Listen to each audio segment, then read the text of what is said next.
Hello everyone and welcome to this lecture for Economic Development Part 2. So let us begin. At first we have inclusive growth and issues arising from it. In this we have what is inclusive growth. In this we should know the meaning and definition of inclusive growth. Then what are the elements of inclusive growth? We have social element, economic element, political element, environmental element and various other elements. Then we have need for inclusive growth. That why do we need inclusive growth in the first place? See, despite the 1991 economic reforms, we have widespread poverty in our country, then we have illiteracy, then we have issues of our healthcare system. So due to these reasons we need inclusive growth so that we can ensure each and every section in our society is empowered. Then we have challenges in achieving it. What are the challenges in achieving it? We have institutional challenges, that there is inclusion and exclusion error in our institutions, there's corruption in our institutions. Then we have infrastructure challenges, that we do not have adequate healthcare system or hospitals, we do not have adequate number of schools. These are some of the challenges.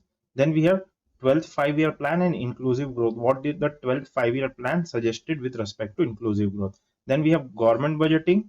In this we have need for government budgeting. Why do we need it at the first place? We need it for defense, for health, for education, for infrastructure, various other reasons. And what are the issues with government budgeting? One of the issues of budgeting, then it is expenditure focused. In expenditure focused, say if government gives me 5 rupees and if I spend 5 rupees, then I've done a good job.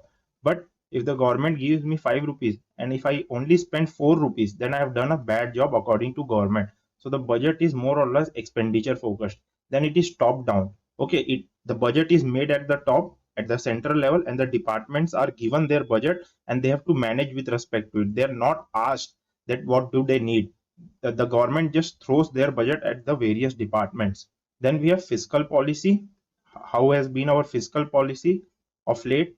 Then what are the steps we are taking for deficit reduction? One of the step is FRBM Act. Then we have other types of budget. We have outcome budget, zero based budget and various other budget. This is available in second ARC summary. Then we have land reforms in India.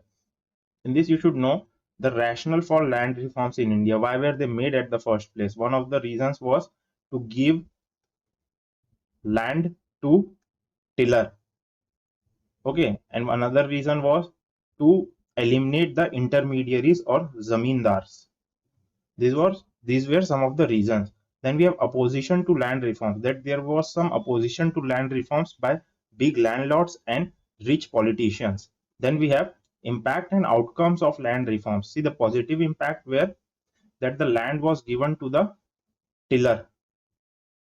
Agriculture productivity also increased. This was another positive outcome. But there were some negative outcomes also.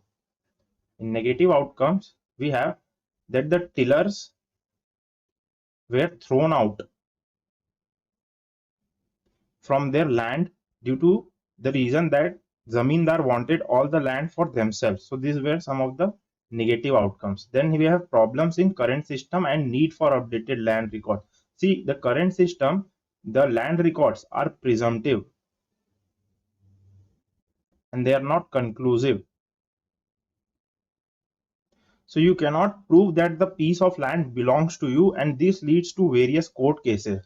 So that is why we need updated land records. But there are challenges in modernizing land records. What are some of the challenges? That the digitization is missing. Then we do not have trained bureaucracy. Then we do not have updated land records. So these are some of the challenges.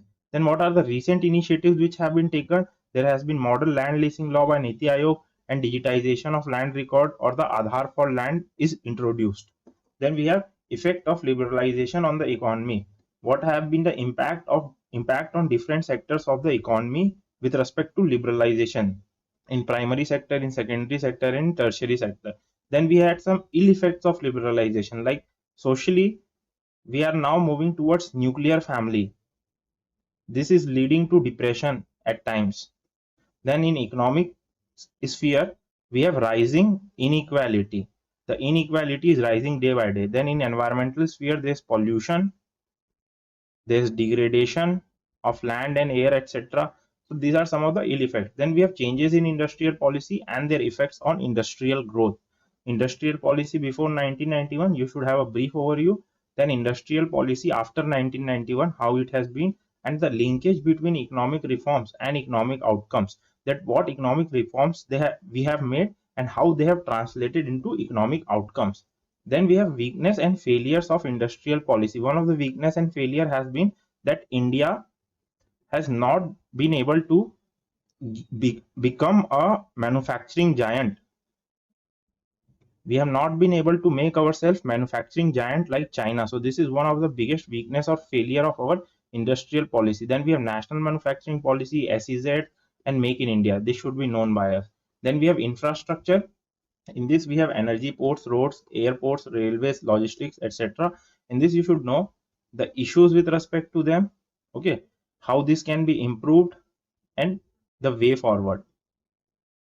See, for railway, the issue is there's saturation of tracks.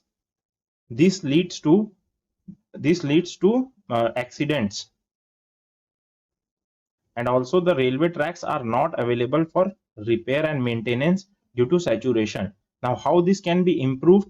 This can be improved by infusing capital in railway or by making more tracks. And who will bring the investment? So the way forward will be FDI, that FDI can be introduced in railway like this. Then we have investment model at last.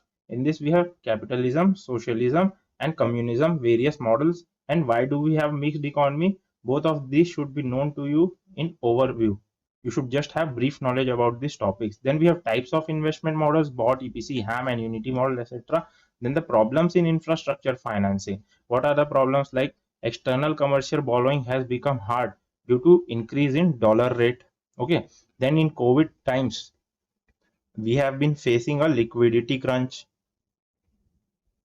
due to corona. Then we had Kelkar committee and the proposed reforms. What Kelkar committee has recommended with respect to investment model and how investment can be revived in India. So thanks for watching. This is end to our economic development lecture. Thank you.